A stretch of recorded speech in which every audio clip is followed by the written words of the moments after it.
Saya sudah berjanji untuk tidak membahas itu, dan saya kira saya pada waktu terjadi peristiwa panggung-manggung itu, saya minta supaya mereka yang secara sengaja atau tidak sengaja merekam kejadian itu, kendati sudah di off air kan kamera, tapi pasti ada aja yang jahil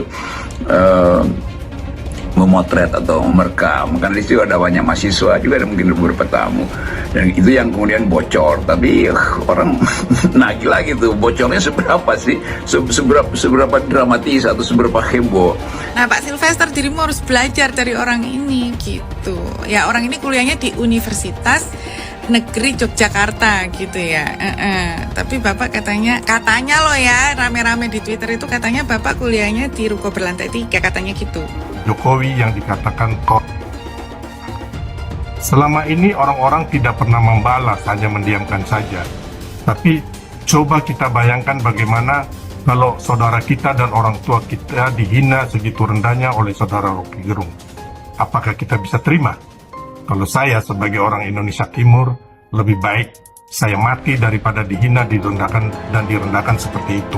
Buat saya hal yang nggak ada gunanya sebetulnya, karena saya tetap di dalam kondisi untuk terus mengucapkan kritik, dan sangat mungkin peristiwa yang sama juga akan terjadi di stasiun TV yang lain dengan orang yang sama atau orang yang berbeda atau dalam situasi yang berbeda.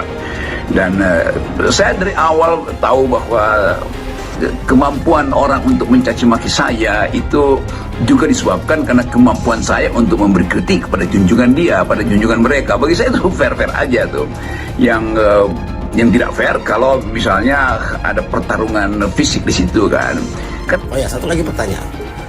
Kalau kampusnya sudah dicabut dan dianggap sebagai penyelenggara pendidikan yang buruk atau penyelenggara pendidikan yang nakal, lalu bagaimana dengan status ijazahnya ya? Bagaimana dengan keabsahannya? Gerung dan juga Bapak Sylvester yang terhormat, kita mendapatkan satu pelajaran yang sangat berharga. Ini pelajaran mahal, bos. Kenapa pelajaran mahal? Ini menentukan tentang sebuah kualitas diri. Seberapa takaran hidup kalian nih. Kalian itu tuh bisa dinilai dari ini. Self control dan juga pengendalian emosi. Di dalam debat itu yang argumennya paling masuk akal, dia yang mesti diterima. Jadi kalau ada semacam kemarahan itu ya penanda bahwa kemampuan untuk mengendalikan faktor yang memicu kemarahan itu lemah. Jadi ya orang sebut itu sebagai apa namanya, emotional cohesion atau pengendalian atau spiritual cohesion bahkan. Tapi buat saya hal yang biasa aja tuh, dan saya terlatih di dalam membaca bahasa tubuh orang. Ya, dan orang kan kemudian banyak yang penasaran kuliahnya di mana gitu. Saya kaget-kaget ini karena judulnya di media sosial dan juga di media massa ternyata ini ya memang nggak selevel. Saya kira kalau dia mesti berdebat dengan Bung Rocky Gerung ya, dari sisi latar belakang pendidikannya dan sebagainya. Yang salah saya kira ini Aiman, ini kita mesti ingatkan lagi Aiman. Lain kali kalau mau ngadu orang debat itu ya jeruk dengan jeruk lah gitu ya, jangan jeruk dengan kesemek gitu kan, nggak enak nih jadinya. Selalu ingin tunjukkan bahwa perdebatan itu adalah soal menghunus pikiran, bukan menghunus kepalan tinju. Jadi kelihatannya kita mesti belajar. Ya, peristiwa itu juga ya, kita pakai aja sebagai alat untuk belajar bahwa menahan emosi dan meruncingkan pikiran itu lebih penting daripada mengumbar amarah itu. Tapi udah, peristiwa itu udah berlangsung, ada saling pemahaman bahwa di belakang layar mungkin masih ada yang belum beres, tapi kita mesti tahu bahwa itu adalah ruang publik. Ruang publik hanya boleh diisi oleh argumen publik. Itu dasarnya tuh. Ya, bagaimana tidak? Kalian bisa lihat perdebatan itu dilakukan secara adil dan terstruktur, mengikuti prosedur dan juga rules yang berlaku. Bapak Rocky Gerung sedang menjelaskan, tapi dengan cara dia menjelaskan. Lalu untuk membuktikan bukti yang diminta oleh Bapak Sylvester, Pak Rocky Gerung menjelaskannya secara parsimoni.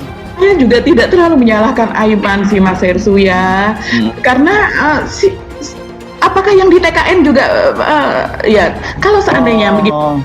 Ya maksud Anda posisi dia di TKN ya Mbak Agi ya, di tim kampanye nasional maksudnya. Ya betul Anda oke ya.